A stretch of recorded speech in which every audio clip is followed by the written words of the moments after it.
जब बाली को बाण मारा राम जी ने तो बाली धराशायी। तो राम जी ने बाली से भी पूछा है कोई इच्छा मांगने की? तो बाली ने क्या मांगा?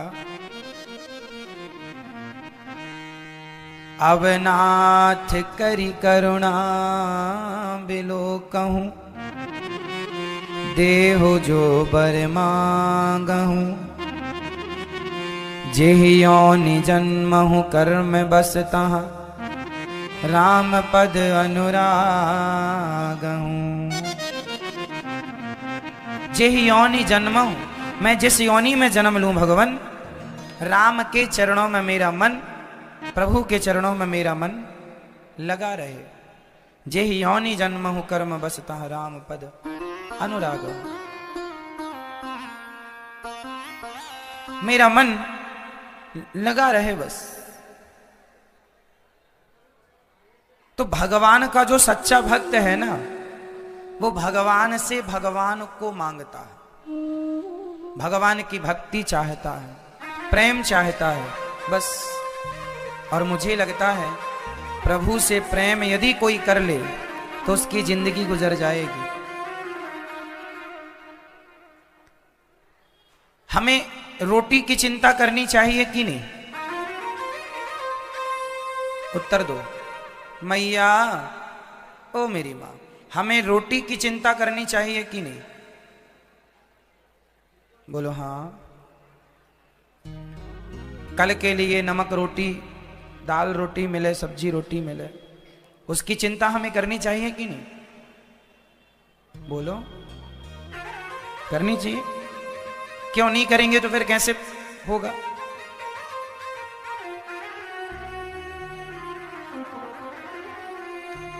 कल की प्लानिंग करनी चाहिए, चिंता नहीं। चिंता क्यों नहीं करें कल की हम?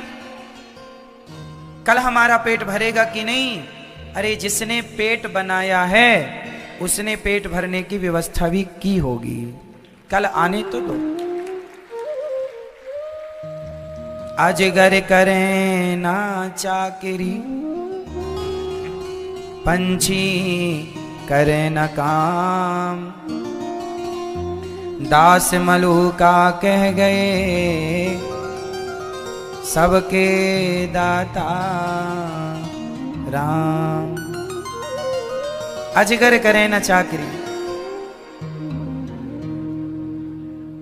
अजगर कोई काम नहीं करता, कोई मस्त पड़ा है, कोई काम नहीं है। इसका मतलब ये नहीं कि आपको काम नहीं करना, काम करो। आप इंसान हो, कर्म करो, कल की प्लानिंग करो, चिंता नहीं, फिक्र नहीं। हम लोग ना कल क्या होगा, कल क्या होगा, अभी कल आया नहीं, अभी कल हुआ नहीं, मरने अभी से लगे।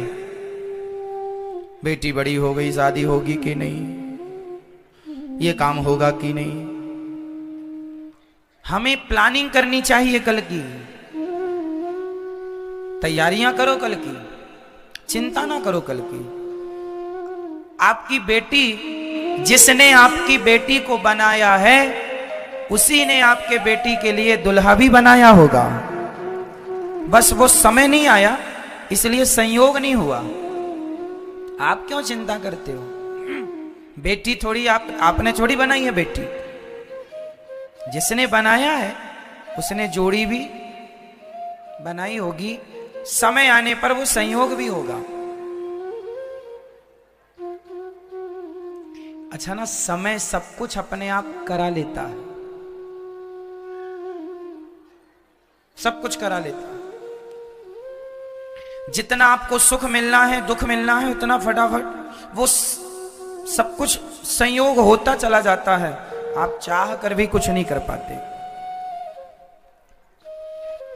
समय सब करा लेता है।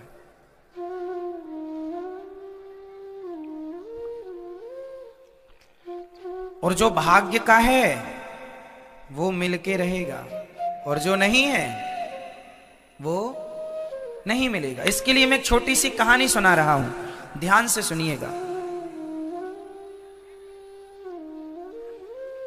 एक चोर था, एक चोर था, उसने अपने गुरुजी से पूछा, गुरुजी मेरा विवाह कब होगा? गुरुजी ने कहा, बेटा तेरा विवाह तो होगा उस दिन जिस दिन से ठीक तेरा विवाह रात को होगा और सवेरे तुझे फांसी हो जाएगी। जिस दिन तेरी फांसी निश्चित होगी, फांसी निश्चित होने के बाद तेरा विवाह निश्चित होगा। चोर ने कहा कि जब फांसी निश्चित हो जाएगी तो फिर विवाह करेगा कौन? बोले नहीं, ऐसे ही लिखा है तेरे भाग्य में। अब वो चोर तो चोर था, चोरी करना उसने छोड़ दी। चोरी नहीं करूंगा, फांसी नहीं लगेगी। मतलब देखो, उसने जान लिया कि मेरे साथ क्या होने वाला है। अब वो सावधान हो रहा है, पर जो होनी है होके रहेगी। आप कितने भी सावधान हो जाइए, कितने भी चालाक हो जाइए, पर जो लिख चुका है,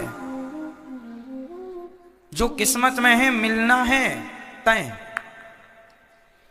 एक दिन वहां से राजा की सवारी गुजर रही थी। ये चोर पहले चोरी करता था पर अब नहीं करता। राजा की नजर इस पर पड़ गई। राजा ने कुछ याद किया।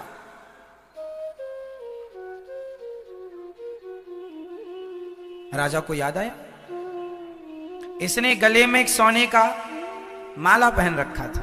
अब तो सुधर गया था, पर जो चुराया था वो तो था ही ना इसके पास। राजा ने देखा किसके गले में माला है, ये माला तो मेरा है। इसने कभी राजा का माला चुराया होगा। राजा ने पकड़ लिया, बुलाया दरबार में, तेरे पास माला कहां से आया? बहुत गोल गोल बातें की उसने। राजा ने कहा नहीं, ये तो मेरा है। उसने बाद में माना कि हाँ, मैंने आपके राज्य में भी एक दिन आपके महल में भी चोरी की थी, वहीं से ये मुझे मिला। राजा ने कहा तूने बहुत चोरी की है, मेरा भी बहुत नुकसान किया है, कल तुझे फांसी होगी। लो भैया, बेड़ियों में जकड़ गया, जेल में बंद हो गया। सिपाहियों ने कहा कोई इच्छा है तेरी? बोले आखिरी इच्छा यही है, जेल के अंदर ना रखो, पूरी रात मुझे जेल के बाहर रखो ताकि खुली हवा मिलती रहे मुझे।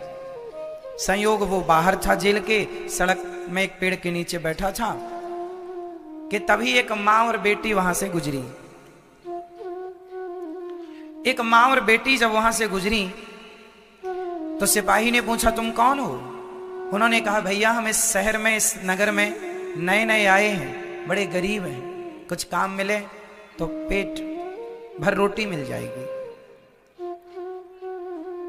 चोर वहीं था, सुन रहा था।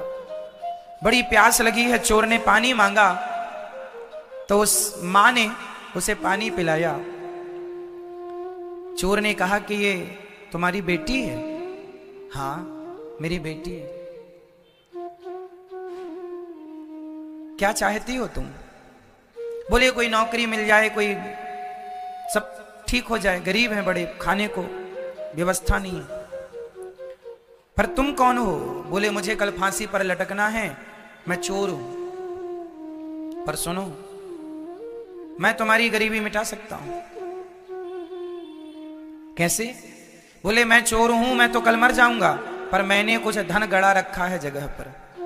यदि तुम अपनी बेटी का विवाह मेरे से कर दो तो मैं सारा धन से पता बता दूंगा और तुम धनवान हो जाना। तो लड़की की मां ने कहा चोर, मैं अपनी बेटी का विवाह तेरे से कर भी दूं और तू मुझे धन भी बता दे, मैं धनी भी हो जाऊं, तो बता इसमें तेरा लाभ क्या है? एक रात के लिए तू किसी का पति बन, इसमें क्या लाभ है तेरा? चोर बोला रोते हुए बोला, मेरा एक ही लाभ है। क्या? बोले, जब मैं मर जाऊंगा, मेरे मरने के बाद ही सही मेरा बच्चा होगा। यदि मैं इसका पति बना तो बच्चा होगा, और बच्चा होगा तो वो मुझे पिंडदान देगा। और मैंने कोई ऐसे तो पुण्य किए नहीं कि मेरा उद्धार हो जाए। जीते जी सिर्फ चोरी की है, गलत काम किया है।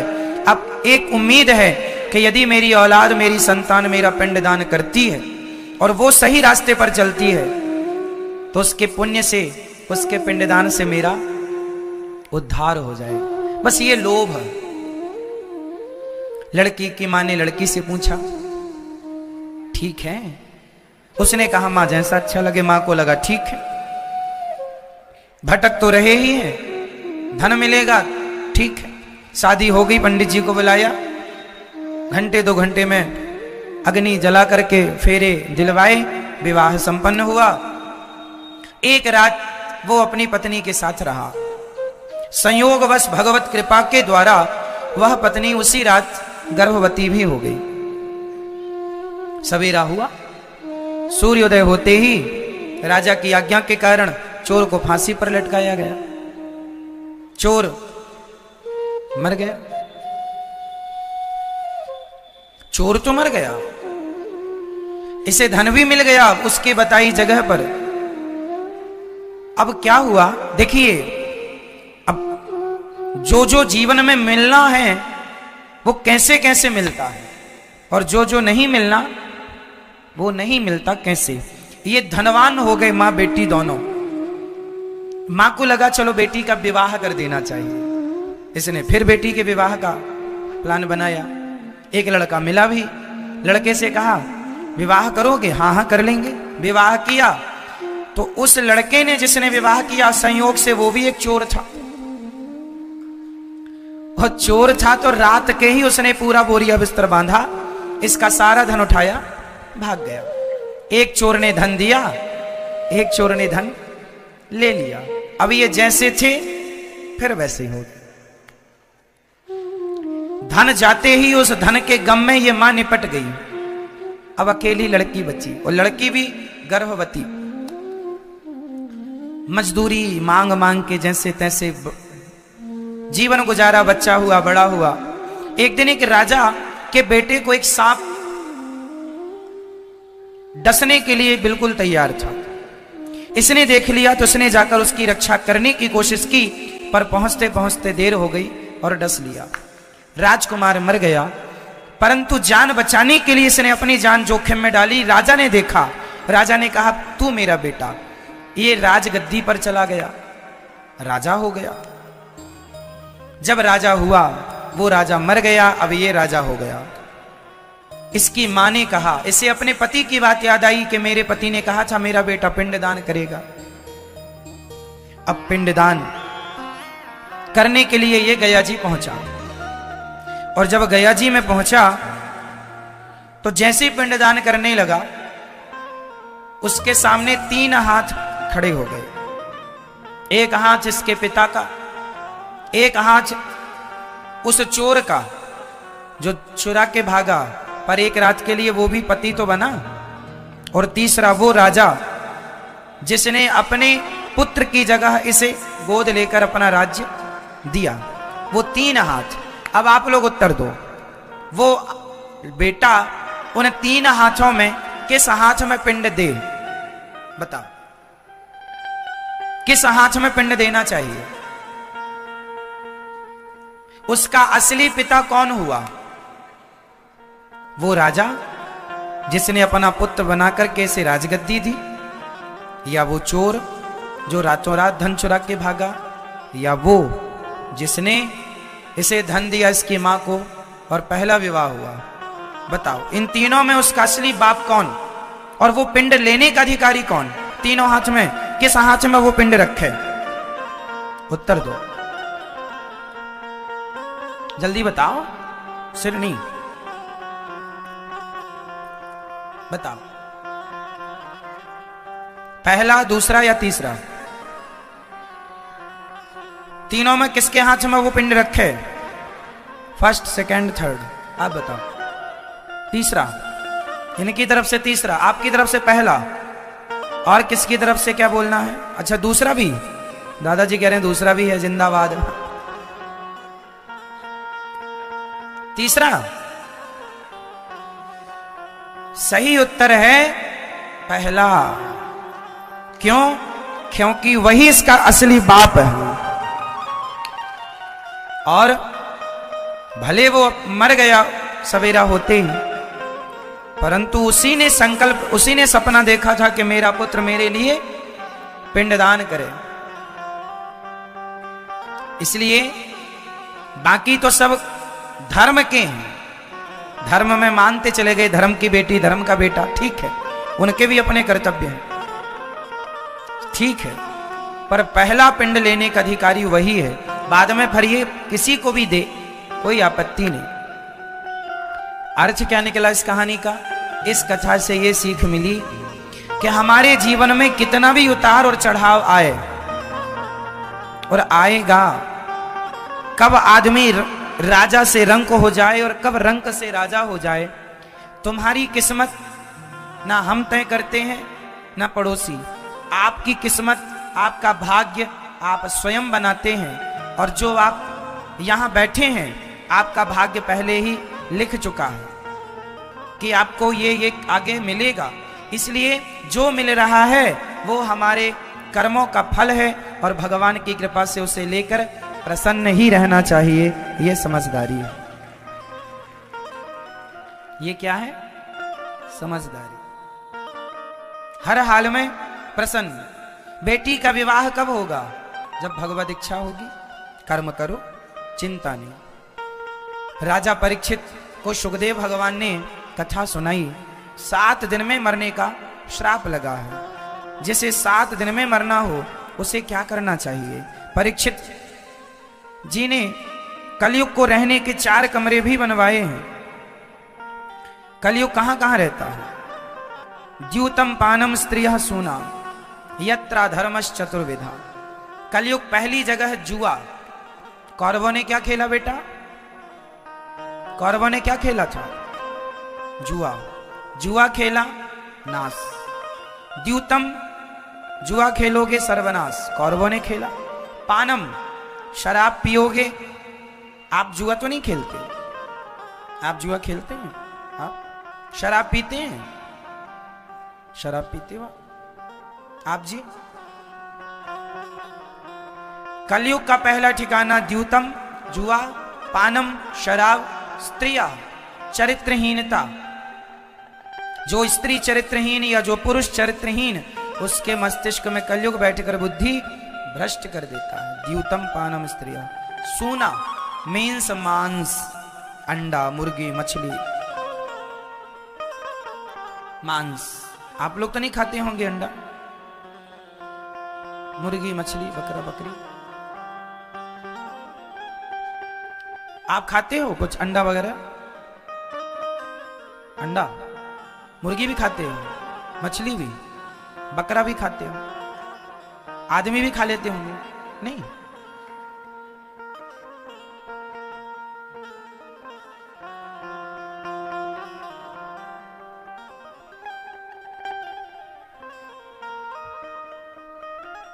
पिताजी हैं आपके? पिताजी हैं आपके? और दादाजी नहीं? तो दादाजी का भी कुछ खाया कि नहीं? वो भी तो मांस।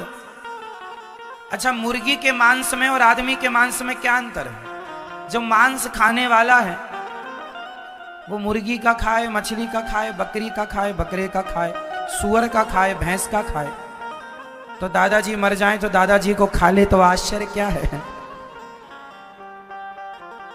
सही भाई, वो भी मांस ये भी मांस, क्या अंतर है फिर? इसलिए मांस खाना सही है। क्यों खाते हो फिर जब ज्ञान है तो?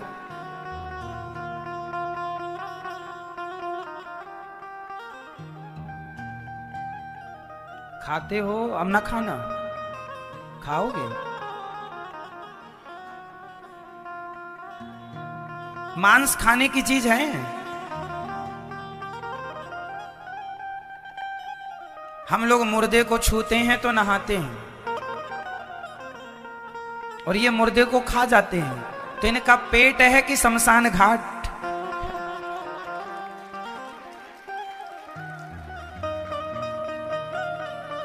क्यों? आपका पेट है या शमशान घाट? कितनों को दफना बैठे हो? हाँ? लो,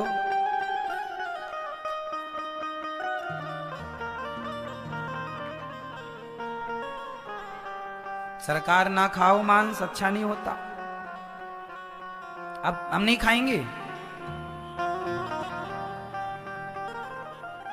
छोड़ने का मन ही नहीं है। देखो क्या सूझ रहा है बुढ़ापे में।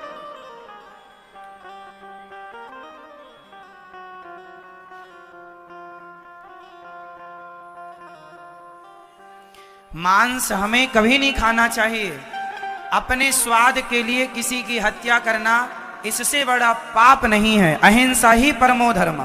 हमारे शास्त्र, हमारा धर्म सिखाता है किसी की हत्या ना हो, किसी को हम लोग ना चींटियों को भी दाना डालते हैं, आटा गुड़। चींटियों को इसलिए डालते हैं, हम भारतीय, हम हिंदू, हम सनातनी, हम चींटियों की भी हत्या, हम चिड़ियों को दाना डालते हैं। हम सनातनी हैं, हम कुत्ते को रोटी डालते हैं। पहली रोटी गौ माता की और अंतिम रोटी हम हर जीव। हमारे यहां श्राद्ध पक्ष में कौवे को भी खवाने का विधान है। किसको खवाने का? कौवे को। क्यों? क्योंकि हम हिंदू हैं। हम अकेले नहीं खाते, हम जीव जंतुओं में, पशु पक्षियों में बांट करके खाते हैं। इंसानों में ही नहीं। कुत्ता बांट कर नहीं खाता, कुत्ता बांट कर नहीं खाता, बंदर बांट कर नहीं खाता। बांट कर खाने की बुद्धि ईश्वर ने 84 लाख योनियों में सिर्फ मनुष्यों को दे रखी है। हाँ या ना? तो हम बांट कर खाते हैं, हम अपनी इंसानियत का परिचय देते हैं। एक राजा की कहानी सुनाएंगे आपको, समधी जी। बुरा ना मानिएगा, समधी जी ध्यान से सुनेंगे। एक राजा हुए हैं हमारे यहां, नाम है शिवी।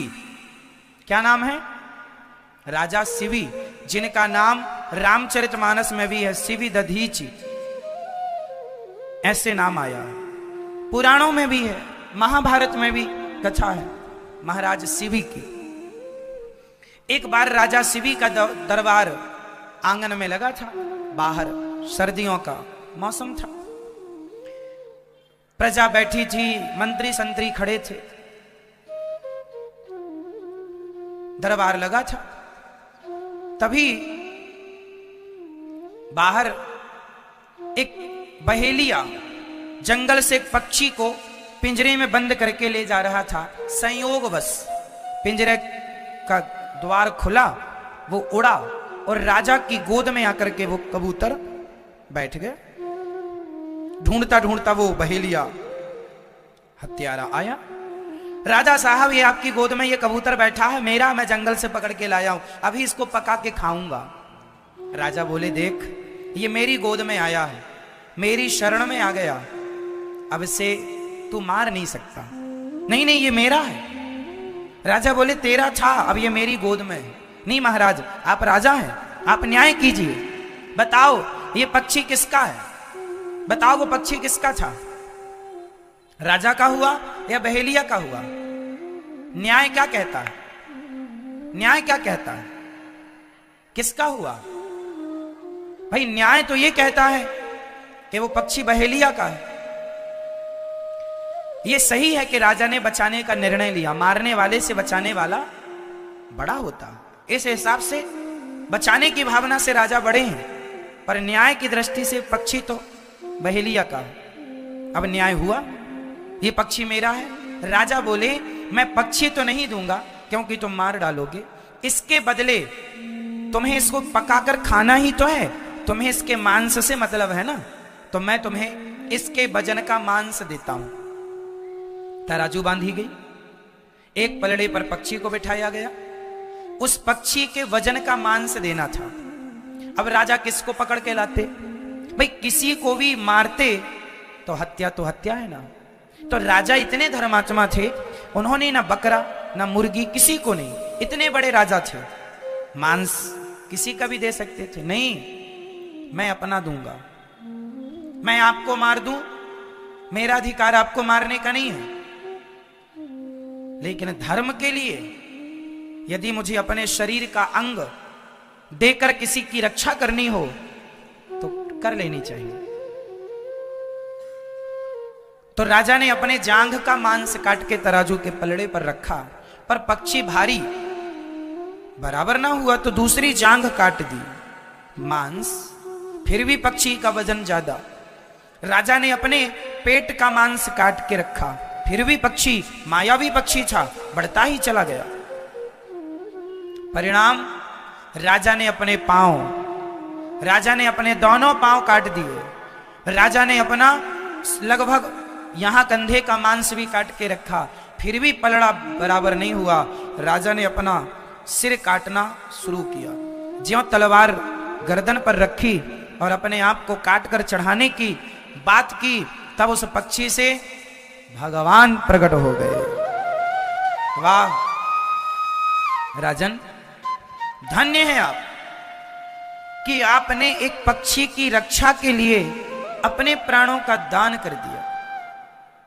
ऐसे राजा, ऐसे धर्मात्मा राजा, ऐसे प्रजा के सेवक राजा इस धरती को बार बार नसीब नहीं होते। ये धरती भी रोती है कई बार कि ऐसे सत्यवादी, ऐसे दयावान